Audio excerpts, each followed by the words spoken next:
नमस्कार साथियों, स्वागत है आप सभी का डीयू की पढ़ाई हिंदी प्लेटफॉर्म पर। सब्सक्राइब कीजिए और देखिए सभी विषयों के लेक्चर्स और नोट्स हिंदी में। तो भैया इस वीडियो में हम कल्चर एंड कम्युनिकेशन यानी संस्कृति और संचार का चैप्टर 2 पढ़ने वाले हैं। तो दूसरा पार्ट हमारा जीवन कौशल पर आधारित है यानी लाइफ स्किल पर। सेकंड चैप्टर का नाम है जीवन कौशल विकसित करना। तो हम इसमें सीखेंगे कि जो जीवन जीने के लिए कुछ महत्वपूर्ण स्किल्स होनी चाहिए, उन सब के बारे में हमें पढ़ना है। सिलेबस में पहला टॉपिक है समानुभूति यानी एम्पैथी। एम्पैथी के बारे में हम समझेंगे। उसके बाद फिर अनुकूलनशीलता हमें पढ़ना है। फिर हम प्राकृतिक संसाधनों का संरक्षण सीखेंगे। उसके बाद फिर ज्ञान संसाधनों को साझा करना। तो ये सारे जो टॉपिक्स हैं सिलेबस के, इस पर हम डिटेल में बात करने वाले हैं। उसके बाद फिर हम प्रीवियस ईयर क्वेश्चंस भी देखेंगे इस चैप्टर के। तो चलिए फिर हम आगे बढ़ते हैं। आगे बढ़ने से पहले अगर आप इस नोट्स को पूरा डाउनलोड करना चाहते हैं तो आपको लिंक डिस्क्रिप्शन में दे दी गई है, आप वहां से डाउनलोड कर सकते हैं। और आप टेलीग्राम चैनल, व्हाट्सएप चैनल से भी जुड़ सकते हैं। आपको वहाँ पे भी सारे लेक्चर्स और नोट्स हिंदी में मिल जाएंगे। और इंस्टाग्राम पेज को फॉलो करना बिल्कुल ना भूलें। आपको डीयू से संबंधित सारे अपडेट्स और नोटिफिकेशंस आपको हमारे इंस्टाग्राम पेज पे मिल जाएगी। तो चलिए शुरू करते हैं। सबसे पहले हम समझेंगे कि जीवन कौशल आखिर होता क्या है, लाइफ स्किल हम बोलते किसे हैं। तो जीवन कौशल यानी लाइफ स्किल वे क्षमताएं और योग्यताएं होती हैं जो हमें जीवन की चुनौतियों और समस्याओं का सामना करने में मदद करती हैं। तो यार एक व्यक्ति के जीवन में जब से वो पैदा होता है और अंत समय तक उसके जीवन में बहुत सारी समस्याएं आती हैं, बहुत सारी चुनौतियां आती हैं। उनसे हमें निपटना होता है। अलग अलग समय पे अलग अलग चुनौतियां आती रहती हैं। बच्चा छोटा होता है, फिर स्कूल में जाता है, उसके बहुत सारी पढ़ाई लिखाई करनी पड़ती है, अच्छे नंबर लाने पड़ते हैं, ठीक से पढ़ना पड़ता है। आप कॉलेज में आते हैं और फिर आपको प्यार हो जाता है किसी लड़की को, आपने प्रपोज कर दिया, 2-4 थप्पड़ मार के उसने आपको भगा दिया, आप किसी कमरे में बैठ के रो रहे हैं, है ना। तो इन सब चीज़ों से आपको डील करना पड़ता है। आप और बड़े होते हैं, आपकी शादी हो जाती है, या फिर आप नौकरी करना शुरू करते हैं, आपको कंपनी में बॉस की डांट पड़ती है। ये सारी जो चीज़ें हैं, इन सब से डील करना होता है। तो इन सब चीज़ों से निपटने के लिए हमें जो कौशल की आवश्यकता होती है, जिन स्किल्स की नीड होती है लाइफ में, उसी को हम कहते हैं लाइफ स्किल्स। ठीक है। तो ये कौशल हमें व्यक्तिगत, सामाजिक और व्यावसायिक जीवन में सफल होने के लिए आवश्यक होते हैं। और यही जो स्किल्स होती हैं, ये हमें सही निर्णय लेना सिखाती हैं, समस्याओं का समाधान करना सिखाती हैं, और सकारात्मक सोच भी हमारी विकसित होती है इन्हीं लाइफ स्किल्स की वजह से। और फिर हमारी पर्सनालिटी भी डेवलप होती है, हमारे हमारे व्यक्तित्व का विकास होता है, आत्मविश्वास बढ़ता है हमारा, और हम अपनी क्षमताओं का अधिकतम उपयोग कर पाते हैं। हमारे दूसरों के साथ संबंध भी अच्छे होते हैं, टीम वर्क भी हम प्रभावी ढंग से कर पाते हैं। और जीवन कौशल जो है वो एक निरंतर विकास की प्रक्रिया होती है। आप एक दिन में, क्योंकि लाइफ बहुत ज़्यादा लंबी है ना, आदमी को 60, 70, 80 साल जीने होते हैं, तो एक दिन में आपको जीवन कौशल नहीं सिखाया जा सकता है। ये एक निरंतर विकास की प्रक्रिया होती है। जैसे जैसे आपके सामने चुनौतियाँ और समस्याएं आती हैं, वैसे वैसे आप नए नए स्किल्स सीखते हैं, उनसे निपटने कैसे है, इन चीज़ों को सीखते हैं। और हम अपने पूरे जीवन में इन कौशलों को सीखते हैं, अभ्यास करते हैं और सुधारते रहते हैं। तो ये बेसिकली जीवन कौशल क्या है, इसके बारे में था। आते हैं हम अब पहले टॉपिक पर, समानुभूति। इंग्लिश में बोलते हैं हम इसे एम्पैथी। सहानुभूति हिंदी में सहानुभूति भी कहा जाता है, समानुभूति भी कहते हैं, दोनों सेम है। तो समानुभूति दूसरे व्यक्ति की भावनाओं को समझने और महसूस करने की क्षमता है। जब हम सहानुभूति या एम्पैथी दिखाते हैं तो हम केवल दूसरों की समस्याओं को समझते नहीं हैं, बल्कि उनके दर्द और खुशी को भी साझा करते हैं। तो एम्पैथी का मतलब है कि जब कोई दूसरा व्यक्ति आपको अपनी बात कहता है, तो आप उसकी भावनाओं को महसूस कर पा रहे हैं, खुद के ऊपर भी उसकी जो बातें हैं उसको ठीक तरीके से समझ पा रहे हैं। इसी को कहते हैं एम्पैथी रखना, दूसरे व्यक्ति की भावनाओं को समझना या उन्हें महसूस करना। इसकी जो क्षमता होती है व्यक्ति के अंदर, उसी को कहते हैं एम्पैथी या समानुभूति। समान अनुभव करना या बराबर अनुभव करना, इसी को कह रहे हैं एम्पैथी। आगे बढ़ते हैं। इससे हमारे रिश्ते और संवाद बेहतर होते हैं। समानुभूति हमें दूसरों की भावनाओं को समझने और उनके साथ गहरे और वास्तविक संबंध बनाने में मदद करती है। तो जब हम एम्पैथी रखते हैं तो हम चीज़ों को दूसरे व्यक्ति के नज़रिए से देख पाते हैं। तो जब हमारे अंदर एम्पैथी होती है तो दूसरा व्यक्ति चीज़ों को कैसे देख रहा है, उनके विचार क्या हैं, इसको हम ठीक तरीके से समझ पाते हैं। उनकी भावनाओं को और उनकी प्रेरणाओं को भी समझ पाते हैं। ये हमें उनके प्रति संवेदनशील और सहायक तरीके से प्रतिक्रिया करने में मदद करता है। तो जब हम एम्पैथी रखते हैं तो हम बेहतर ढंग से सामने वाले व्यक्ति की बात को समझ पाते हैं और फिर ये हमें संवेदनशील भी बनाता है और हम ठीक तरीके से प्रतिक्रिया भी दे पाते हैं। संचार कौशल, समस्या समाधान और निर्णय लेने जैसे अन्य जीवन कौशलों को विकसित करने के लिए भी सहानुभूति होना आवश्यक है। ठीक है, तो फिर आगे है, समानुभूति का अभ्यास करने से हमें विभिन्न संस्कृतियों, पृष्ठभूमियों और परिस्थितियों के लोगों को बेहतर समझने में मदद मिलती है। इससे हमारे समाज में सहयोग और सामंजस्य बढ़ता है। जब हम दूसरों की स्थिति को समझते हैं तो हम अधिक सहायक और संवेदनशील बनते हैं। ठीक है, तो कोई व्यक्ति दुख में है, आपसे आके अपनी बात बता रहा है, या कोई व्यक्ति बहुत ज़्यादा खुशी में है, आपसे आके अपनी खुशी शेयर कर रहा है, तो जब आप उनको उनकी जो फीलिंग्स है, चाहे वो दुख की भावनाएं हो या फिर खुशी की भावनाएं हो, उसी फीलिंग को आप फील कर पाते हैं। सेम फीलिंग को फील करना एम्पैथी में ज़्यादा इम्पॉर्टेंट है। तो जब सेम फीलिंग आपको भी होती है तो आप और ज़्यादा सहायक और संवेदनशील होते हैं और समाज में इससे हमारे फिर सहयोग और सामंजस्य भी बढ़ता है। आप अलग अलग परिस्थितियों में लोगों को समझ पाते हैं, चाहे वो दुख की परिस्थिति हो या फिर खुशी की परिस्थिति हो। वरना फिर क्या होगा कि जो है, किसी ने आपको खुशी होकर के अपने बारे में आके बताया कि मेरा जो है रिज़ल्ट बहुत अच्छा आया है, मेरा आईआईटी में हो गया है, या मैं आईएएस बन गया हूँ, पता चला आपको जलन होने लग गई है ना। तो जो एम्पैथी है ये इन चीज़ों को सिखाती है कि आप दूसरों की भावनाओं को समझें, उनकी खुशी में खुश हों, उनके दुख में दुखी आप भी दुख की भावनाओं को व्यक्त करें और उनको अपना सहारा दें। तो इसमें सक्रिय होकर सुनना और भावनाओं को पहचानना शामिल है। ये दोनों चीज़ें यहाँ पे इम्पॉर्टेंट होती हैं। सक्रिय होकर सुनना, जब व्यक्ति आपसे अपनी बात कह रहा है तो आपको सक्रिय होकर सुनना है, और भावनाओं को पहचानना कि उसकी अंदर की भावनाएं क्या हैं, कैसा वो फील कर रहा है। ठीक है, और इससे फिर व्यक्ति गहरे स्तर पर जुड़ पाते हैं। समानुभूति विकसित करने के कई लाभ हैं और समानुभूति रखने वाले लोगों के सफल रिश्ते होने की अधिक संभावना होती है, चाहे वो आपके व्यक्तिगत रिश्ते हों या फिर पेशेवर रिश्ते हों।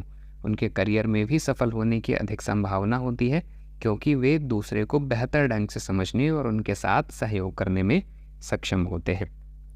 आगे हम यहाँ पे देखते हैं कि हम कैसे एम्पैथी डेवलप कर सकते हैं, कैसे हम जो है सहानुभूति का विकास कर सकते हैं हम अपने अंदर। पहला इसका स्टेप है कि सक्रिय होकर सुनना है हमें।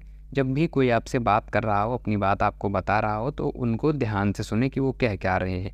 उनकी बॉडी लैंग्वेज पे ध्यान दें, चेहरे के हाव भाव पे ध्यान दें, उनकी बात समझने की कोशिश करें, भावनाओं को समझने की कोशिश करें।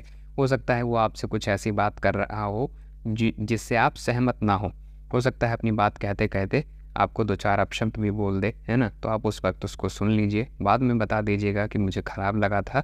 लेकिन जब भी अपनी बात व्यक्ति कह रहा हो दुख में या फिर खुशी में, तो आपको जो है ध्यानपूर्वक उसको सुनना है, सक्रिय होकर सुनना है। दूसरा स्टेप है दूसरों के दृष्टिकोण से चीज़ों को देखना शुरू करें। किसी भी स्थिति में खुद को उस व्यक्ति की जगह पर रखें और सोचें कि वो कैसा महसूस कर सकते हैं। अगर आपका कोई फ्रेंड है, उसकी जॉब चली गई है, उसको कंपनी से निकाल दिया गया है, और आपके साथ भी पहले ये चीज़ हो चुकी है, आप भी किसी कंपनी से निकाल दिए गए थे, तो आप सेम चीज़ फील कर पाएंगे, है ना। तो आप इस समय खुद को उस व्यक्ति की जगह पर रख के सोचें कि वो कैसा महसूस कर सकते हैं।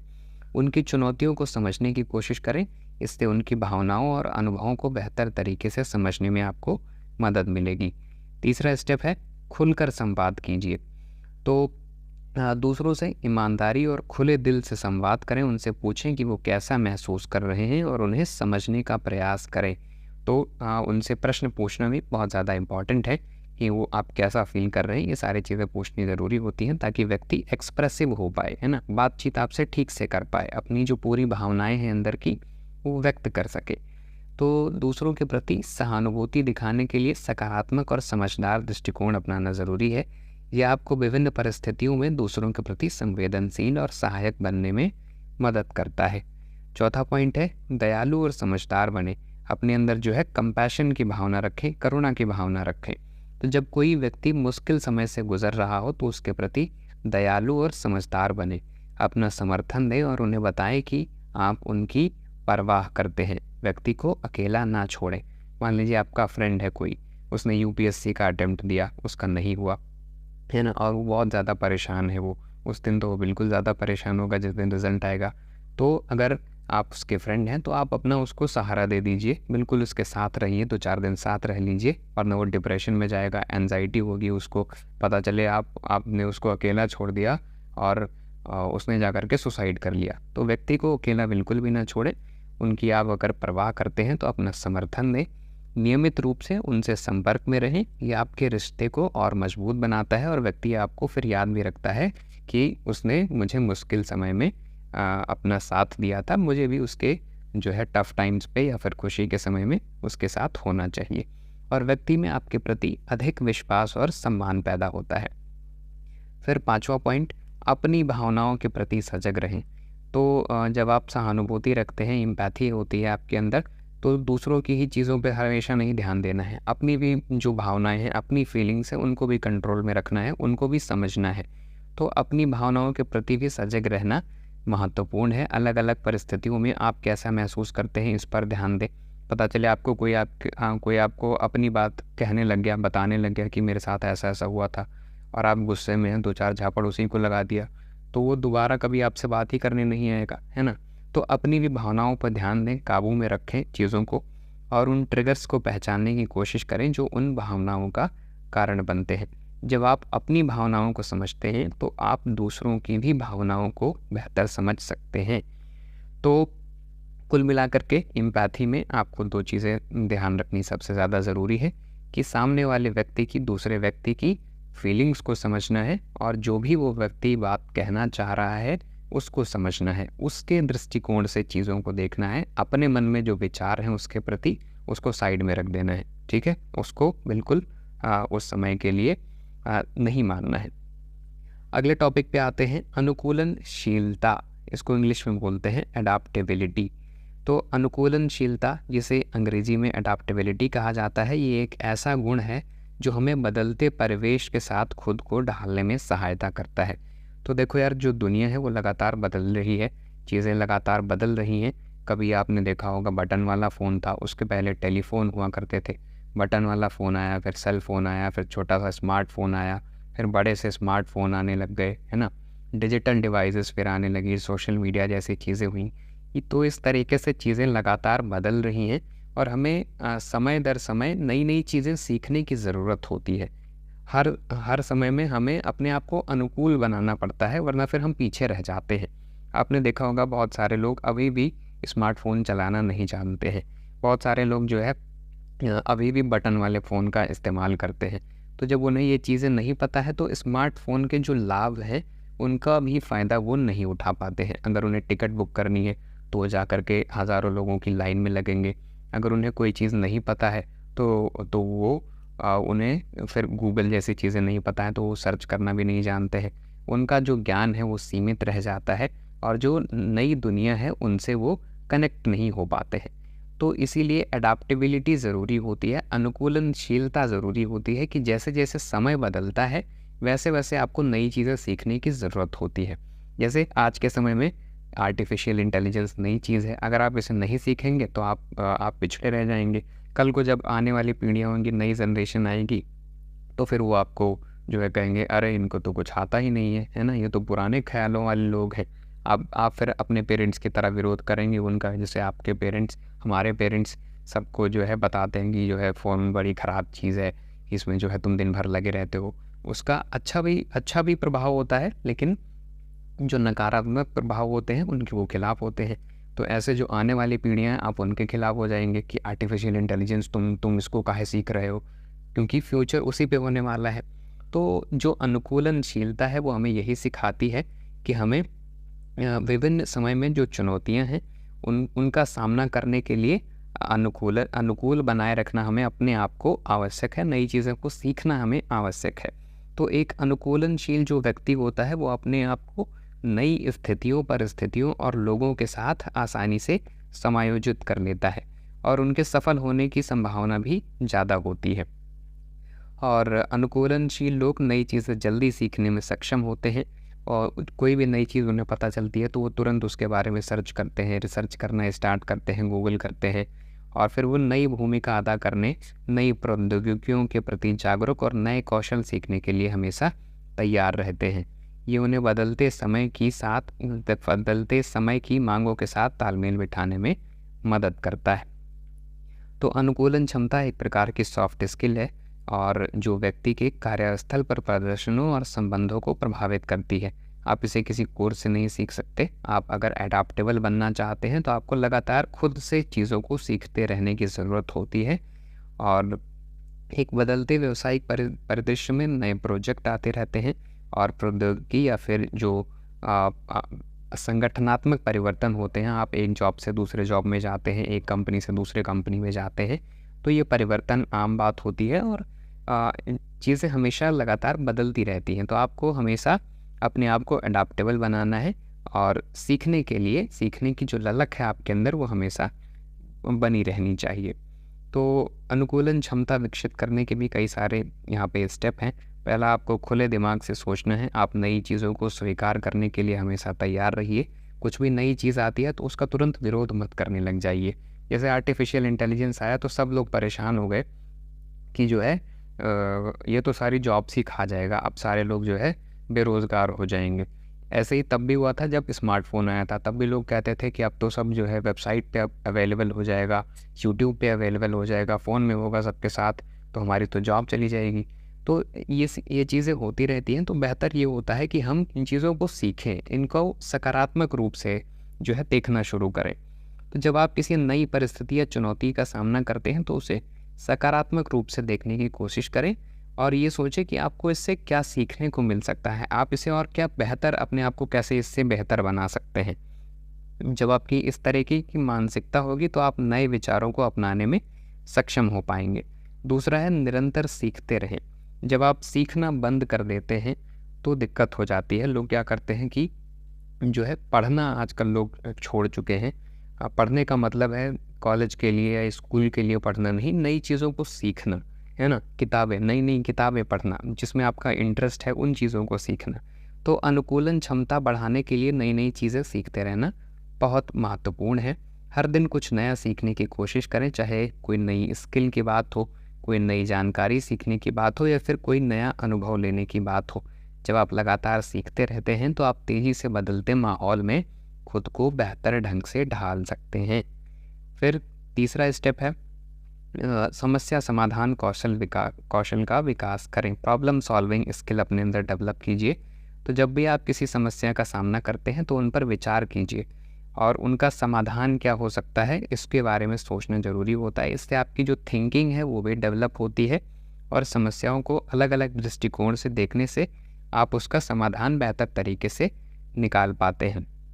फिर चौथा पॉइंट है, फ्लेक्सिबिलिटी बनाए रखें। अपने अंदर इतना लचीलापन रखिए कि जैसे जैसे चीज़ें बदल रही हैं आप उसमें खुद को ढाल सकें। फ्लेक्सिबल इतना रखिए अपने आप को कि अपने कार्य में परिवर्तन करने के लिए आप हमेशा रेडी हों, है ना। कोई एक चीज़ ठान ली तो उस पर हमेशा दृढ़ मत हो जाइए कि अब इसको बदलेंगे ही नहीं। कुछ नया चीज़ होगा जीवन में तो बिल्कुल उसे बदला जाना चाहिए, है ना। तो लचीलापन रखना अनुकूलन क्षमता का महत्वपूर्ण हिस्सा है। इसका मतलब है कि जब आप अपने दृष्टिकोण और कार्यों में परिवर्तन करने के लिए तैयार होते हैं, यदि आपके सामने कोई अप्रत्याशित स्थिति आ जाती है तो उसे स्वीकार करें और उस अनुसार अपनी योजना में बदलाव करें। मान लीजिए आपने कोई प्लान बनाया कि जो है ट्रिप पे जाना है, अगले तारीख को संडे को जो है ट्रिप पे निकलेंगे, और किसी वजह से आप जो है उस प्लान को कैंसिल कर देते हैं। और तो आप यहाँ पे ये नहीं सोच रहे हैं कि अब ट्रिप पे जाना ही नहीं है, संडे को सोच लिया था तो सोच लिया था, बिल्कुल उसको बदल लीजिए, मंडे को रख लीजिए, ट्यूसडे को रख लीजिए, या जब भी समय मिले तब रख सकते हैं। तो इस तरीके से अगर कोई अप्रत्याशित स्थिति या परिस्थिति आ जाती है तो उसको स्वीकार करने के लिए हमेशा तैयार रहना चाहिए। इससे आप किसी भी चुनौती का सामना करने में सक्षम होंगे। पांचवा पॉइंट है, जिज्ञासु बने रहें। क्यूरियोसिटी अपने अंदर हमेशा डेवलप करके रखनी है। ये सबसे ज़्यादा इम्पॉर्टेंट है अडाप्टेबल बनने के लिए। जिज्ञासा की भावना आपके अंदर होनी चाहिए। कोई भी नई चीज़ आप सुनते हैं उसके बारे में तुरंत सीखने के लिए तैयार रहें, है ना। तो नई चीज़ जानने की जो उत्सुकता होती है ये आपको, आपका जो नॉलेज है उसको भी बढ़ाती है और आपको अडाप्टेबल भी बनाती है। असफलताओं से आपको निराश बिल्कुल नहीं होना है, इसके बजाय अपनी गलतियों से सीखना है और आगे बढ़ते रहना है। अपना जो कंफर्ट जोन है वहाँ से बाहर निकलें और सक्रिय रूप से नए अनुभवों की तलाश करें, नई चीज़ों को आजमाएं, नई जगहों पर जाएं, नई टेक्नोलॉजी को सीखें, किताबों को पढ़ें, ऑनलाइन कोर्स कर सकते हैं या फिर आप किसी अन्य विषय में भी रुचि विकसित कर सकते हैं। तो ये सारे स्टेप हैं एक जो है अपने आप को अडाप्टेबल बनाने के लिए, अडाप्टेबिलिटी लाइफ स्किल विकसित करने के लिए। तीसरे टॉपिक पर आते हैं, प्राकृतिक संसाधनों का संरक्षण। ठीक है, तो प्राकृतिक संसाधन क्या होते हैं? प्राकृतिक संसाधन वो सभी चीज़ें हैं जो पृथ्वी पर स्वाभाविक रूप से पाई जाती हैं और मनुष्यों के द्वारा उपयोग की जाती हैं, चाहे वो जल की बात हो, वायु, मिट्टी, खनिज, वनस्पति, जीव जंतु इत्यादि इत्यादि।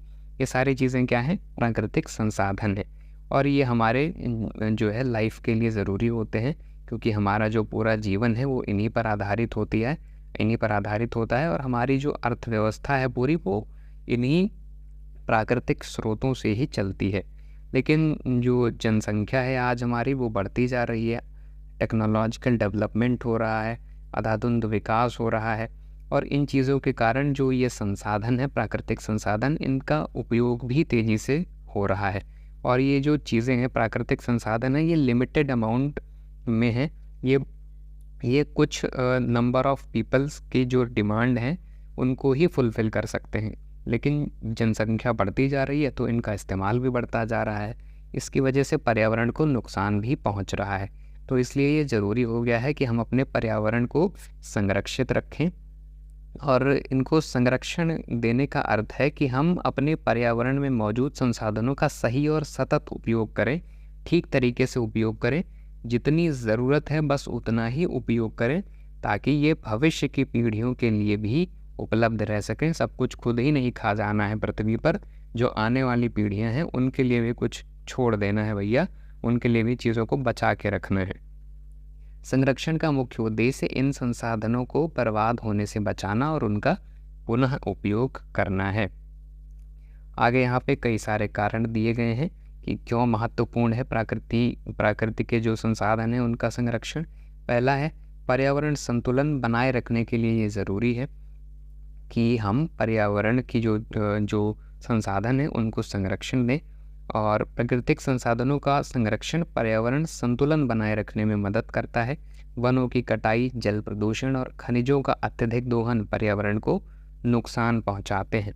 इन संसाधनों का संरक्षण पर्यावरण को स्वस्थ और संतुलित बनाए रखने में सहायक है। फिर दूसरा रीज़न है, भविष्य की पीढ़ियों के लिए भी ये चीज़ें ज़रूरी हैं। तो अगर हम इनको बर्बाद करते रहेंगे तो भविष्य की पीढ़ियों के लिए ये उपलब्ध नहीं रह सकेंगे और फिर आने वाली पीढ़ियाँ इनका लाभ नहीं उठा सकेंगी। तीसरा पॉइंट है, जैव विविधता का भी संरक्षण ज़रूरी है। और जो प्राकृतिक संसाधन है, यहाँ पे हमारे जो वन होते हैं, फॉरेस्ट होते हैं, वहाँ पे बहुत सारे प्रकार के प्रजातियों के पौधे पाए जाते हैं, बहुत सारे जानवरों का घर होता है जंगलों में, तो वहाँ पे उनके आवास होते हैं, तो जानवर भी वहीं पे रहते हैं। इसलिए ज़रूरी है कि हम वनों की कटाई ना करें, ताकि ये सारी चीज़ें, जो जैव विविधता है ये बनी रहे और पारिस्थितिकी तंत्र जो है वो संतुलित बना रहे। चौथा है, आर्थिक स्थिरता। प्राकृतिक संसाधनों का संरक्षण आर्थिक स्थिरता के लिए भी महत्वपूर्ण है। खनिज, जल और वनस्पति जैसे संसाधनों का सही उपयोग और संरक्षण आर्थिक विकास को स्थिर बनाए रखने में मदद करता है। पांचवा पॉइंट है, स्वस्थ और जीवन की गुणवत्ता। तो अगर हम जो पर्यावरण की चीज़ें हैं इनको संरक्षित रखेंगे तो स्वच्छ जल होगा हमारे पास, स्वच्छ वायु होगी और स्वच्छ मिट्टी होगी, पॉल्यूशन को जो है कम होगा और फिर हम सही हवा के लिए नहीं तरसेंगे। दिल्ली में हवाएं जो है कितनी गंदी हो जाती हैं ठंडी के टाइम पे, है ना। तो ये सारी चीज़ें हैं, इसलिए इन संसाधनों का संरक्षण ज़रूरी है ताकि हमारा जो स्वास्थ्य है वो उस पर जो है गलत प्रभाव ना पड़े। छठवां पॉइंट है, जलवायु परिवर्तन से निपटने के लिए आजकल जो क्लाइमेट चेंज का मुद्दा है वो काफ़ी ज़्यादा चर्चा में रहता है। कार्बन डाइऑक्साइड बहुत ज़्यादा रिलीज़ होती है, बहुत सारे जहरीली गैसेस इन्वायरमेंट में होती हैं। इन सभी चीज़ों से बचने के लिए हमें प्राकृतिक संसाधन का संरक्षण करना ज़रूरी है। और वनों का संरक्षण कार्बन डाइऑक्साइड को अवशोषित करने में मदद करता है और इसकी वजह से ग्रीन हाउस गैसों का प्रभाव भी कम होता है। ठीक है, आई बात समझ में? तो ये था ये वाला टॉपिक। अगले वाले टॉपिक पर आते हैं फिर, ज्ञान संसाधनों को साझा करना। ये लास्ट टॉपिक है। अब ज्ञान संसाधन क्या होते हैं? सब तो ज्ञानी हैं, है ना? सबके पास गूगल बाबा हैं, तो सब ज्ञानी हैं। चलिए देखते हैं। ज्ञान संसाधन वे सभी चीज़ें हैं जिनमें जानकारी होती है, जिन्हें हम दूसरों के साथ साझा कर सकते हैं। तो जिन भी स्रोतों में, जिन भी चीज़ों में कुछ जानकारी होती है, इन्फॉर्मेशन होती है, जिसे हम दूसरों के साथ शेयर कर सकते हैं, उसको हम बोलते हैं ज्ञान के संसाधन या फिर नॉलेज रिसोर्सेज। तो इनमें पुस्तकें, लेख, रिपोर्ट, डेटाबेस, व्यक्तियों के जो विचार होते हैं, अनुभव, ये सारी चीज़ें जो है ज्ञान के संसाधन ही हैं।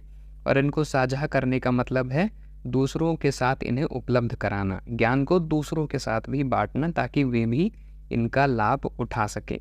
और ये एक ऐसी प्रक्रिया है जिसमें हम अपनी जानकारी, अनुभव और कौशल को दूसरों के साथ बांटते हैं। इसकी वजह से ज्ञान का भी विस्तार होता है, हमारी नई समझ विकसित होती है और जो संगठनात्मक क्षमता है उसमें भी वृद्धि होती है। तो यह है ज्ञान संसाधनों को साझा करने का मतलब। अब इसके क्या क्या फ़ायदे होते हैं? ज्ञान को साझा करने के क्या फ़ायदे होते हैं? तो जब हम अपना ज्ञान दूसरों के साथ बांटते हैं तो इससे नए विचार और नए दृष्टिकोणों का विकास होता है। हमें उनके भी विचार पता चलते हैं, दूसरों के भी विचार पता चलते हैं। और फिर दूसरा पॉइंट, दूसरों के साथ ज्ञान साझा करके हम जटिल समस्याओं को अधिक आसानी से हल कर सकते हैं।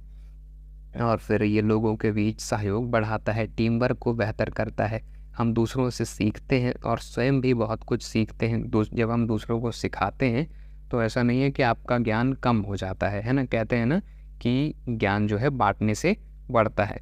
तो जब हम ज्ञान बांटते हैं तो हम स्वयं भी बहुत कुछ सीखते हैं। इससे जो है संगठन की उत्पादकता बढ़ती है और लोग जो है अधिक कुशलता से काम कर पाते हैं। तो ज्ञान को साझा करने का सबसे पहला कदम ये है कि आप इसके लिए इच्छुक हों। आपके अंदर इच्छा होनी चाहिए कि आप ज्ञान साझा करने के लिए जो है इच्छा हो आपके अंदर। वरना अगर इच्छा नहीं है तो आप जो है ज्ञान बांटना ही नहीं चाहेंगे। आपके अंदर फिर ये भावना होगी कि अगर मैं इसको कुछ बता दूं तो कहीं ऐसा ना हो ये ज्ञानी हो जाए, हमारे पास ही सारा ज्ञान होना चाहिए, है ना? तो सवालों का जवाब देने के लिए आपको हमेशा रेडी रहना है। अपनी जो विशेषज्ञता है उसको साझा करने और प्रतिक्रिया देने के लिए तैयार रहना आवश्यक है। जब आप अपना ज्ञान साझा कर रहे हों, अपनी बात रख रहे हों, तो सुनिश्चित करें कि वो समझने में आसान हो। पाठकों, श्रोताओं और दर्शकों को प्रतिक्रिया देने के लिए प्रोत्साहित करें। जिससे भी आप अपना ज्ञान बांट रहे हों, अपनी बातें कह रहे हों, उनको कहें कि वो प्रतिक्रिया दें, ताकि आपको भी समझ में आए कि आपने जो कहा वो लोगों को समझ में आया या नहीं आया। इससे आपको गुणवत्ता में सुधार करने में मदद मिलेगी और दुनिया पर सकारात्मक प्रभाव डालने का ये एक शानदार तरीका है। और यहाँ पे कुछ अलग अलग तरीके दिए गए हैं कि किस तरीके से आप अपने ज्ञान को साझा कर सकते हैं। ऑनलाइन सबसे बढ़िया माध्यम है, सबके पास फ़ोन है, आप कहीं भी अपना ज्ञान बांट सकते हैं। आप किसी वेबसाइट के ज़रिए या फिर आप ब्लॉग पे कोई पोस्ट बना के लिख सकते हैं, यूट्यूब पे वीडियो बना के डाल सकते हैं। ये सारे तरीके हैं। एक विस्तृत ऑडियंस तक पहुंचने का ये बहुत ही अच्छा तरीका है। फेसबुक, ट्विटर, लिंक्डइन, इंस्टाग्राम वगैरह वगैरह, ये सारी चीज़ें हैं। आप यहाँ पे अपना ज्ञान साझा कर सकते हैं। दूसरा ऑफलाइन माध्यम है, आप किताब के ज़रिए या आप लेख लिख करके, सेमिनार, वर्कशॉप, इन सभी चीज़ों के माध्यम से भी अपना ज्ञान जो है दूसरों तक पहुँचा सकते हैं। और ये फिर एक स्थायी संसाधन भी हो सकता है। जब आप पुस्तक लिखते हैं तो वो कभी मिटने वाली तो है नहीं, है ना? तो ये एक स्थायी संसाधन भी हो सकता है आपके ज्ञान का। तीसरा पॉइंट है सहयोग और नेटवर्किंग। अन्य विशेषज्ञों के साथ मिलकर आप परियोजनाओं पर काम करें। इससे ज्ञान का आदान प्रदान होता है। जब आप नए लोगों के साथ मिलते हैं तो नए दृष्टिकोण भी विकसित होते हैं, उनके भी ज्ञान को आपको सीखने को मिलता है। सम्मेलनों और नेटवर्किंग इवेंट्स में भाग लें। सेमिनार जब होता है कॉलेज में, ऑडिटोरियम में, तो आप ज़रूर उनमें जाए। जो व्यक्ति वहाँ पे बोलने आता है, अपना ज्ञान साझा करता है, तो आपको उनसे भी कुछ ना कुछ सीखने को ही मिलता है। यहाँ पर आप अपने ज्ञान को साझा कर सकते हैं और अन्य विशेषज्ञों से सीख सकते हैं। ठीक है, तो ये है ज्ञान संसाधनों को साझा करना। ये था लास्ट टॉपिक। आपको आई होप आपको सारी चीज़ें समझ में आई होंगी इस चैप्टर से रिलेटेड। जो भी यहाँ पे सिलेबस में टॉपिक्स थे हमने कवर कर लिया है। अब यहाँ पे कुछ पिछले वर्ष के प्रश्नोत्तर यहाँ पे लिखे हुए हैं आंसर के साथ, आप यहाँ पे पढ़ सकते हैं। PDF से आप पढ़ लीजिएगा, मैं थोड़ा सा आपको बता देता हूँ। पहला प्रश्न यहाँ पे आया हुआ है कि वसुधा सभी की आवश्यकता को पूरा करने के लिए है किंतु लालच के लिए नहीं। इसके ऊपर आपको टिप्पणी लिखनी थी। तो एग्ज़ाम में टिप्पणी लिखने के लिए एक प्रश्न ज़रूर आता है। 3 आपको दिए जाते हैं, जिसमें से आपको 2 लिखना हो, 2 के ऊपर लिखना होता है। तो 3 टॉपिक यहाँ पे दिए गए थे कि वसुधा सभी की आवश्यकता को पूरा करने के लिए है किंतु लालच के लिए नहीं। इस स्टेटमेंट पर टिप्पणी लिखनी है। दूसरा, प्रकृति और मानव के बीच संवाद। और फिर तीसरा, प्राकृतिक संसाधनों का संरक्षण क्यों महत्वपूर्ण है। अभी हमने सब पे ऊपर चर्चा कर ली है, आपको नीचे यहाँ पे लिख करके भी दे दिया गया है, आप इन आंसर्स को भी पढ़ सकते हैं। ठीक है, तो अगले प्रश्न पर आते हैं। अगला प्रश्न है प्रकृति और मानव के बीच संवाद। यहाँ पे आपको टिप्पणी लिखी हुई मिल जाएगी। एक ही प्रश्न है, अगला प्रश्न नहीं है। ठीक है, तो चलिए फिर हम वीडियो को यहीं पे समाप्त करते हैं। आप PDF डाउनलोड कर लीजिएगा, लिंक आपको डिस्क्रिप्शन में मिल जाएगी।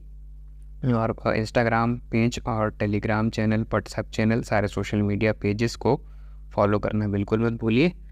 अपनी प्रतिक्रिया भी वीडियो के ऊपर आपको कैसा लगा ज़रूर बताइए, comment box is there for you. तो चलिए हम वीडियो को यहीं पे समाप्त करते हैं। So please give your suggestions and feedback in the comment. This is the end of the video. Thank you, have a nice day.